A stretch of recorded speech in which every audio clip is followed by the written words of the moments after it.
Hello, everybody. Thank you for joining us today here at Squiz Summit, and welcome to today's session, which is on killer content and making every word fight for its life. My name is Peter Krieg, and I lead the Creative Services team across Australia and New Zealand. And with me, I have the rather marvellous Mel Cooke, who is a senior UX consultant, and let's face it, the brains behind much of what we're going to hear about today.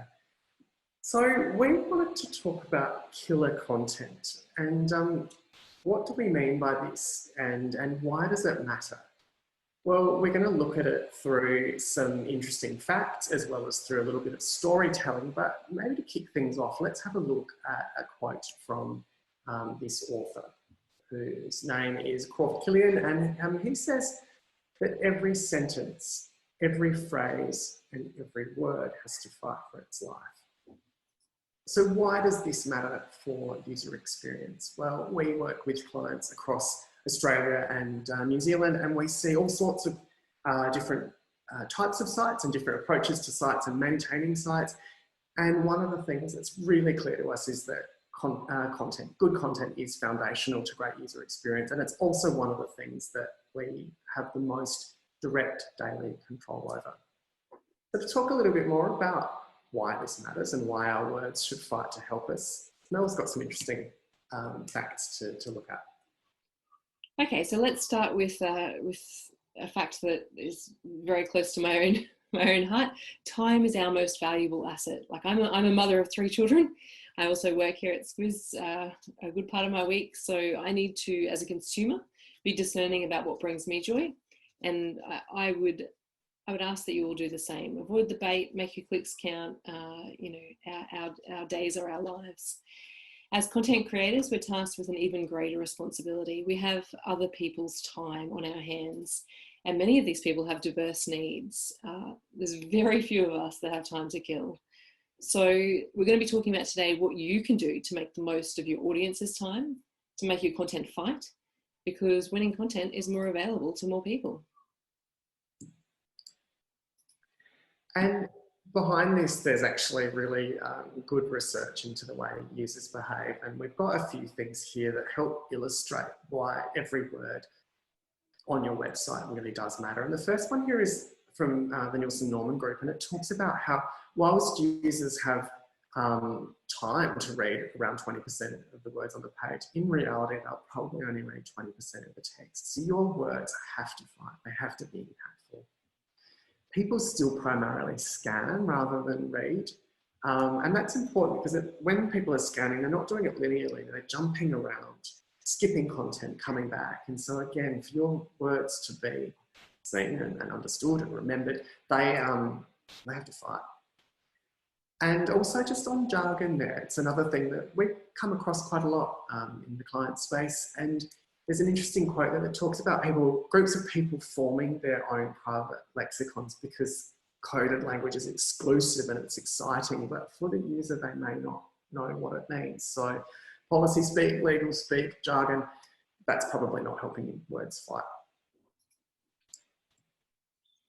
Yeah, and on the straight up accessibility facts, it's good for us to keep in mind that 1 in 5 Australians live with a disability.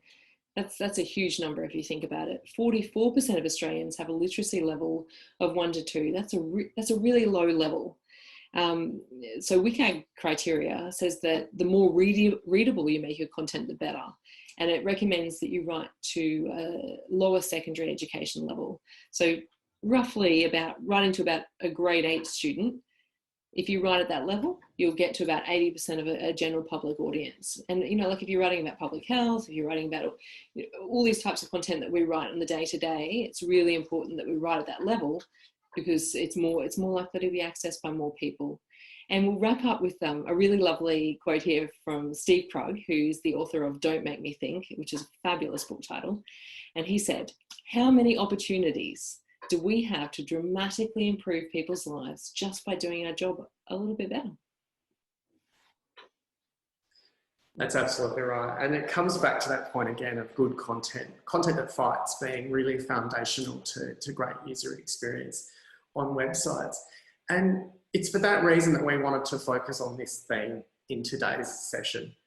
Well-chosen words have a huge impact on the success of the site. And we actually want to explore this idea a little bit further now with a story.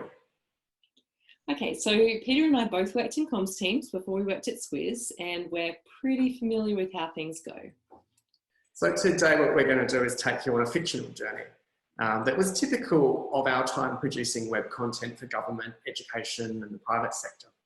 Yeah, so on this trip, we'll come across opportunities to take one path or another, an accessible but slightly longer path, or a shorter, slightly bumpier path. And we're going to freeze frame these decision points. Yep, just like Ebenezer Scrooge in Charles Dickens' A Christmas Carol, we'll look through windows at our former and future selves and see what might have happened if we'd made the words fight in those moments. There'll be no Christmas spirits because the year's not over yet, but let's now step into an imagined reality for a few minutes. Okay, it's just a regular day, the phones are ringing, the day ahead is likely to be long. And I had to create a web page about our new community sponsorship initiative. This was an opportunity for all kinds of not-for-profits to get the funding they so desperately needed. We already had a media release as well as a brochure we'd distributed, but we'd put the actual new web page on the back burner. Mel said she'd get the copy into a new page in the afternoon and have it to me by 4 p.m. for proof and publication. And that way we could link to the live page in emails that were due to go out the next day.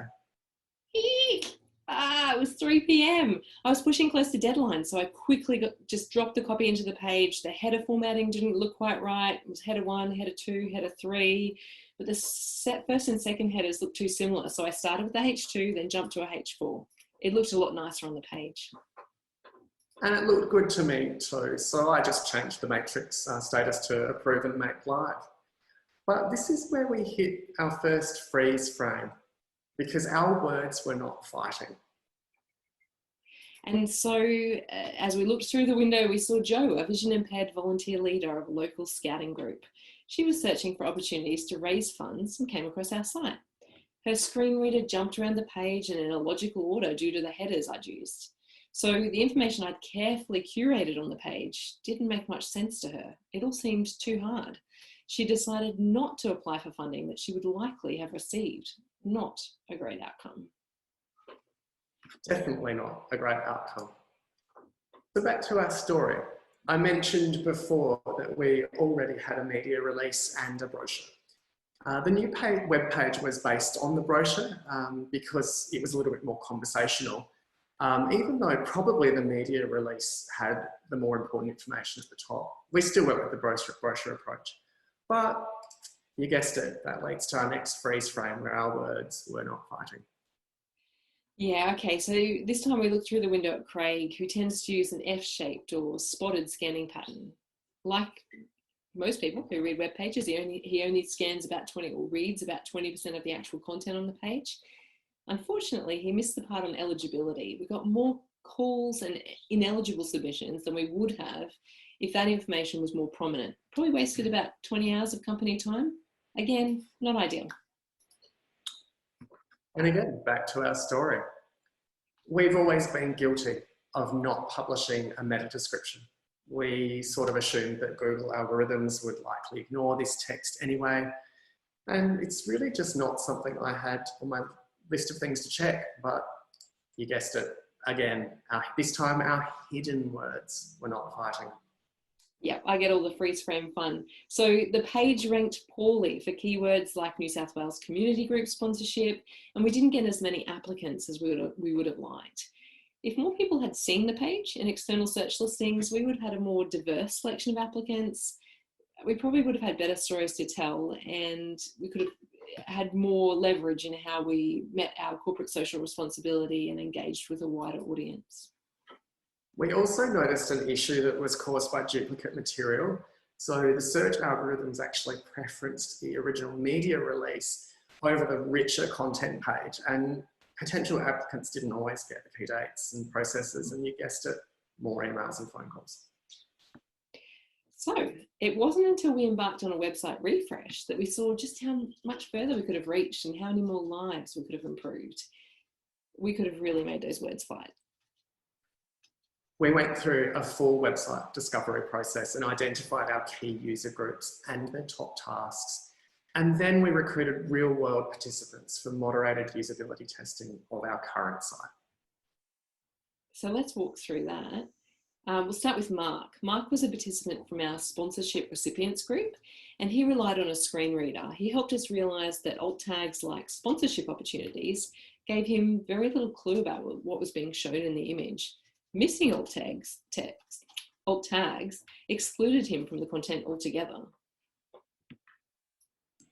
And then we spoke to Pippa, who wasn't vision impaired, and she was looking for case studies on successful applications, but the content was all hidden in a video. She preferred to read and often had her computer on silent so it didn't distract others around her. We realised that transcripts assist users of all abilities. Yeah, then we spoke to Priyanka, who repeatedly commented that there was just too much text. She's a busy mum running her business from home and trying to organise fundraising for her kids' school, so she wanted just to get her tasks done quickly with less mental effort. She was just trying to get through the day. And lastly, we had Kenji, who used a mobile phone during his test, and he commented on how he clicked on a link thinking it would go to another page, but instead it loaded a PDF. Not only was the label misleading, but the PDF was slow to load, hard to navigate, and hard to read on his phone. He said being stuck in a PDF made him want to give up. So with these insights, we found not only long-term opportunities, but also some really actionable quick wins. We ran a report for pages with missing alt tags and developed meaningful descriptive text. We also reviewed all alt tags on our top 20 pages to ensure that they were descriptive, assisted our users, and that's right, that they would fight. Yeah, and we ran a report for embedded videos and added transcripts to each one, starting with the most popular ones. We tested the readability of our top 20 pages and found that some of it reached postgraduate level, placing far too much burden on our audience. We rewrote for grade 9 and cut anything non-essential. Now was the time to really make our words fight. Yep, so we also reviewed the link labels in our top 20 pages to ensure they followed the Nielsen-Norman recommendation of being sincere, specific, substantial, and succinct. We decided to draw a line with PDFs full stop, use them only for documents that needed to be printed. And this was just the start. We had realised that far from being an afterthought, killer content is the foundation of great online experiences. We made real changes to the way we produce and manage our pages, and we've been reaping the benefits ever since. So that's a bit of a story we've taken you on, but it's a very indicative story that really does show some of the impacts of killer content and making sure that our words do fight for their place on our sites and fight to help improve our sites. Yeah, so I have no doubt that you could probably relate to some of the ideas in that story. And here are some ideas for how you can make your words fight. So make your words fight for space. Think, does your title need to be that long? Could you say more with less? How do you make them fight for a place? Have you started with information that's most important to the user first? Did you use a logical header hierarchy? Make your words fight for readability. Aim for a grade 9. Really, that should be the base. Aim lower if you can. Is everyone benefits from simple to read content. We're busy, we've got things going on, we value our time, and we respect when you value our time. Is there a simpler alternative that will make sense to more people? For example, in excess of could be more than, prior to could be before. Make your words fight for relevance. Are your links and labels specific, sincere, substantial, and succinct? And we've got a link here in the presentation, which you'll be able to access to get a little bit more of a gist of how you can make that happen in your day-to-day. Finally, make your words fight to be seen. Think about the vision impaired uni student. Think about a father nursing a baby in one arm with a mobile device in the other. Think about a robot looking for keywords and meaning in order to get your page up in the search rankings. Use alt text and transcripts, convert PDF to HTML, write for scannability, and always be accessible. It's worth it. It certainly is. So thank you very much for joining us today at this session on killer content and making our words fight for their life. we'd love to hear from you if you have any questions or would like to know anything more about the things we've talked about. So please feel free to get in touch with us via the email addresses on this slide. Thanks for joining us and enjoy the rest of the summit. Yeah, thanks everyone.